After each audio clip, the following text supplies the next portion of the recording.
Hi friends, in COM 707, Communication and Philosophy, this presentation will look at chapter 23 and 24 of Marshall McLuhan's Understanding Media, the Extension of Man.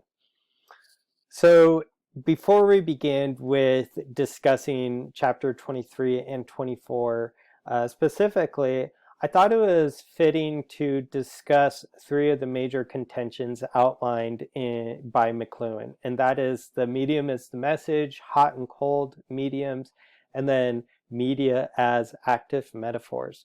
So let's go ahead and begin by unpacking the message is the medium. Essentially, according to McLuhan, the message of a particular medium is not the actual content of a message, but rather its impact on human society. So we aren't really concerned about what the message is saying, but rather how that medium is transforming our human behavior. And so this is really, according to McLuhan, it is a change of scale or pace or pattern that it introduces into human affairs. And so we could take a look at how technology has significantly impacted our human behavior. The second major contention outlined in McLuhan's book is the distinction and classification of hot and cold mediums. So hot medium is one that extends a single sense in high definition. It essentially takes one of our sensory input channels and just puts it into hyperdrive. And this is a state where we have an abundance of sensory information or data. And because we have an abundance of information, it requires less participation on our part to decipher the meaning. And so this might relate to cognitive and mental work that is required to interpret a message. On the contrary, we see that a cool medium is one that provides low definition. So low definition is the state of limited contextual information. And because we have limited information or sensory information or data, it requires more participation on our part. So it requires more cognitive and mental work to decipher the meaning of a particular message. So initially, I thought of this hot and cold mediums discussed by McLuhan in terms of media richness theory. And this is a concept that I cover in my interpersonal communication classes with my students. And we discuss how communication channels influence the way the message or the way we communicate with the people around us. And so we see that rich communication channels really provide people with a lot of sensory data. So where on the other hand, lean channels is typically one communication form, either written or audio or visual, and it provides less information, and consequently, it makes it a little bit hard to decipher that message. So, with an email, take for example, I could write an email, but whoever's receiving that email doesn't see my facial expressions. They can't determine if I'm, my emotional state, if I look frustrated, angry, happy, or so forth. They can't see, what I'm wearing, my apparel, if my hair is messy, if I just woke up, if I'm half asleep.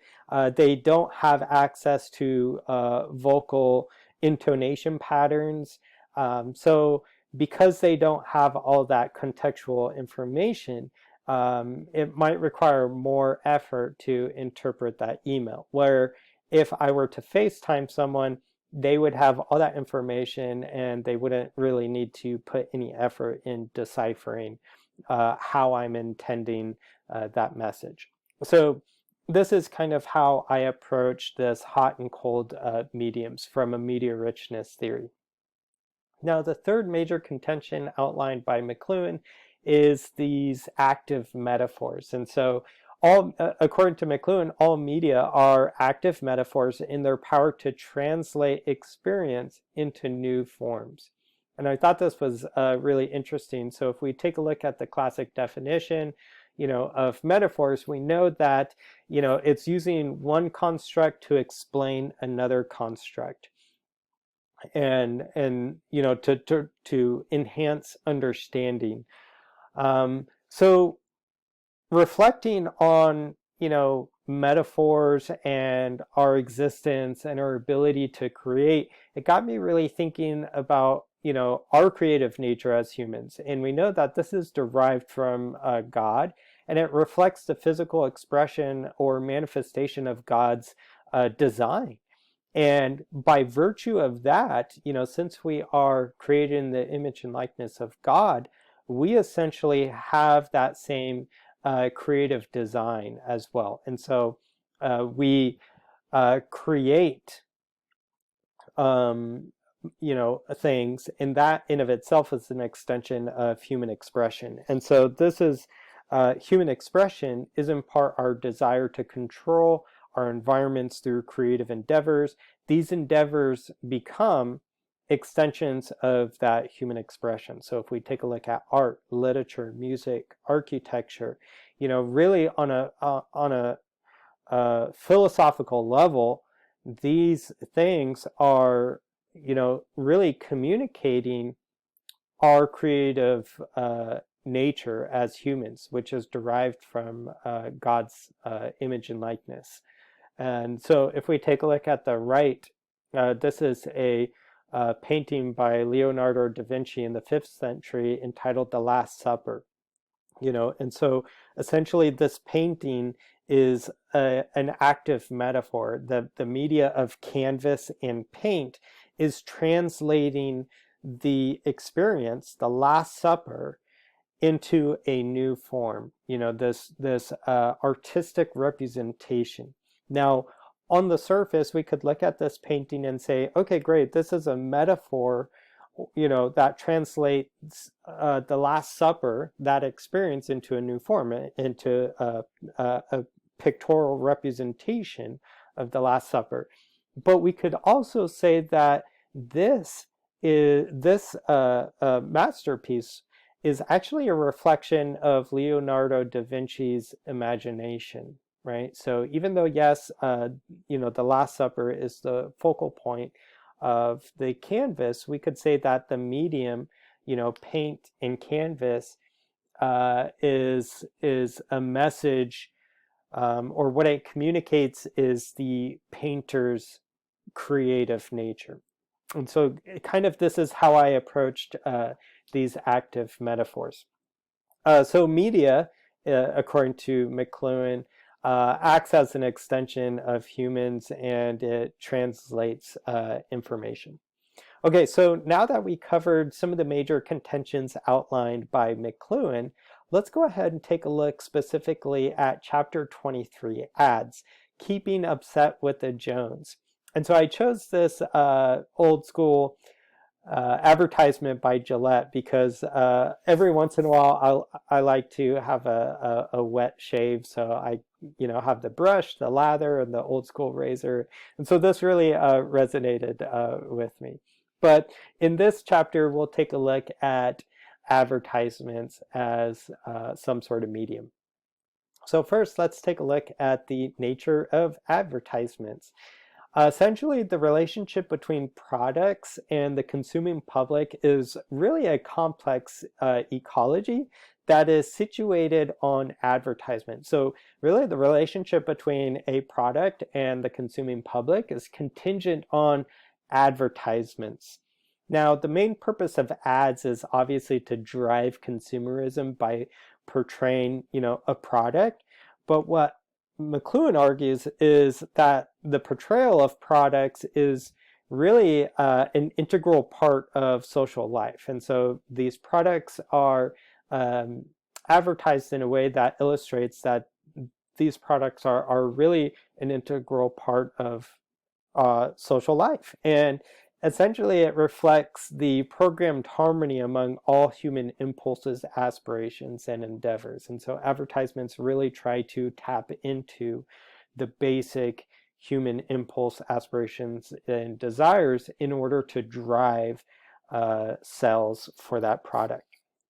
The pervasiveness of ads and their ability to tap into the subconscious changes with the development of new mediums.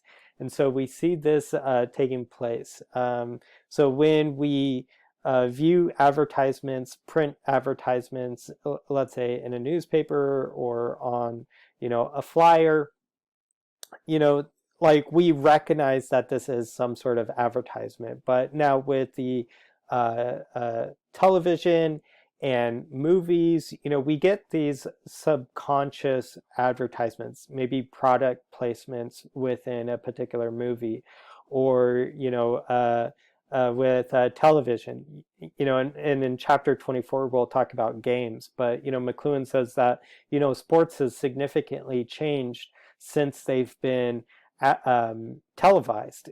So now we have commercial breaks or halftime shows.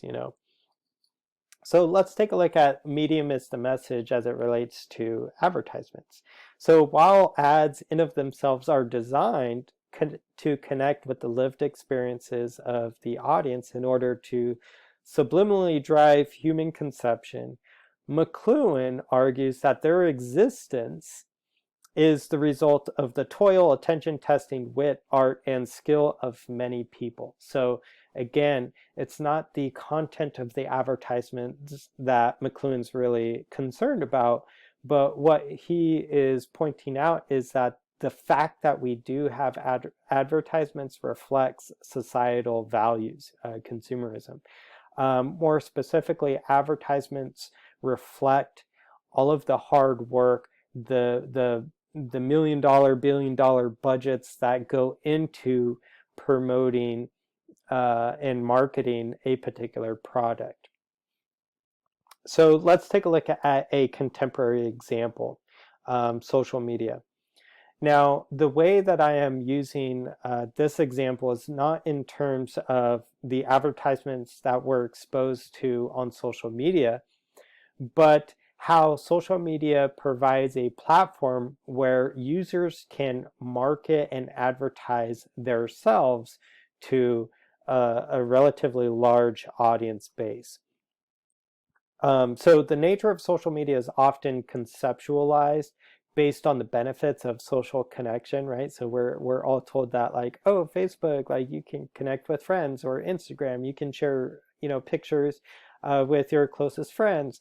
But really, many of the platforms provide users the ability to market themselves as a commodity for consumption.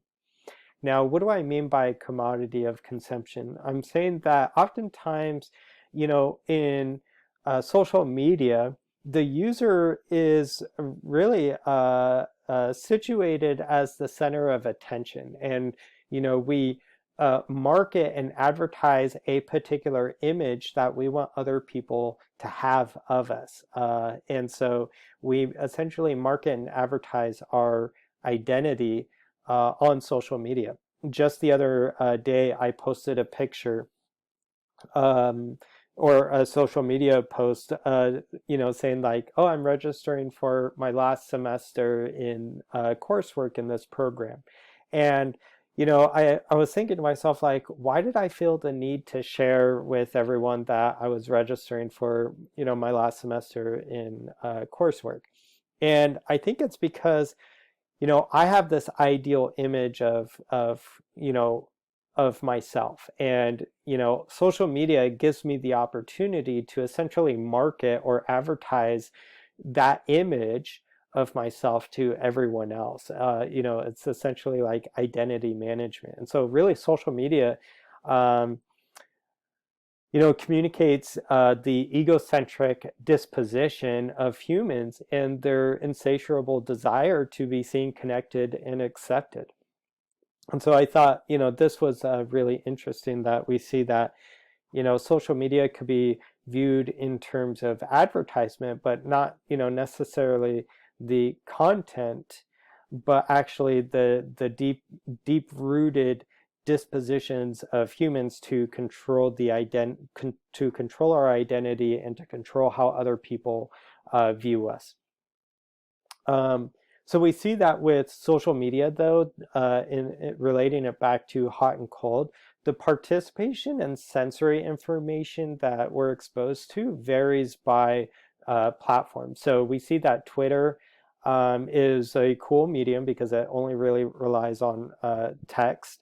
Um, it's not like a primary photo sharing platform, and by virtue of that requires more participation in deciphering the message, whereas Facebook would be considered a hot medium because it um, gives a lot of contextual information, requires less participation to understand the content of that social media post. So in terms of hot and cold ads, we see that the development of technology and mediums introduces new forms of advertisements. And McLuhan uh, points to this graphic revolution and how it transformed culture away from private ideals to manufactured cultural ideals in which ads are the message of the corporate image. And so essentially advertisements are communicating the cultural ideal. So, what is the preferred way of transportation? What type of car should we be driving? What type of house should we be living in? All of these things. And really, that doesn't necessarily reflect the societal values, but it reflects the corporate values. And of course, the corporate values are going to be situated on driving consumerism. It's all about meeting those metrics, those sales goals, and that bottom line. So I think this is why McLuhan, titled his chapter the way he did, is because we aren't really comparing ourselves through social comparison with our neighbors anymore, but we are comparing ourselves and our circumstances with an ideal manufactured image that has been crafted in order to fit some sort of corporate goal. Because ads are often subconsciously working to manipulate the emotions and desires, they act as a mosaic narrative that cut through noisy environments. And so that we see that, the change in ads with technology over time. So what are the key takeaways of chapter 23? Well, advertisements communicate the complex process of skill and work that goes into crafting the image and organization of society.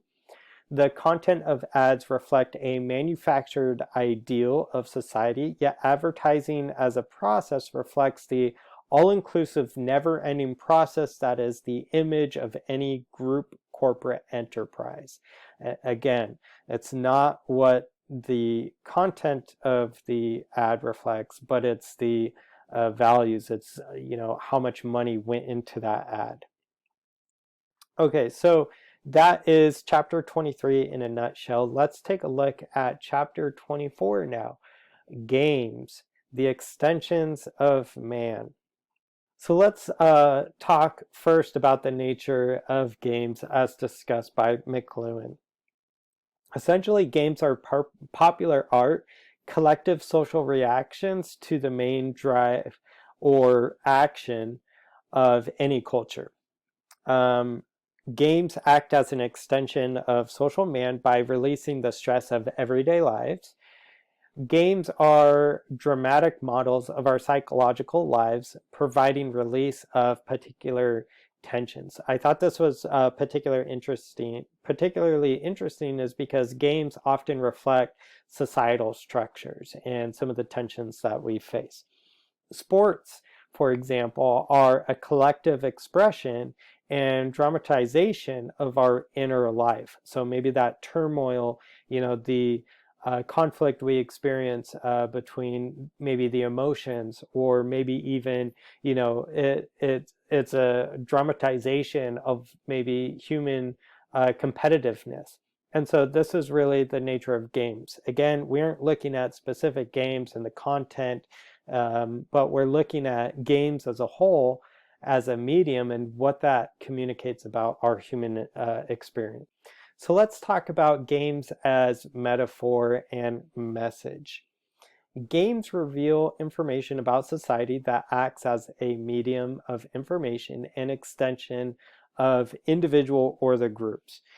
According to McLuhan, these provide some sort of artificial paradise and translator of experience that are measured by the effects on individuals. So essentially, these are artificial environments, but it's a way of translating our human experience.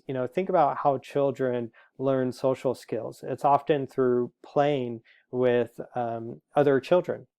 You know, um, think of in terms of military, like war games. Again, that's how they train. They're translating the real life experience, but putting it in a context in terms of some sort of game or artificial paradise where they can reenact or recreate situations um, um, to gain experience.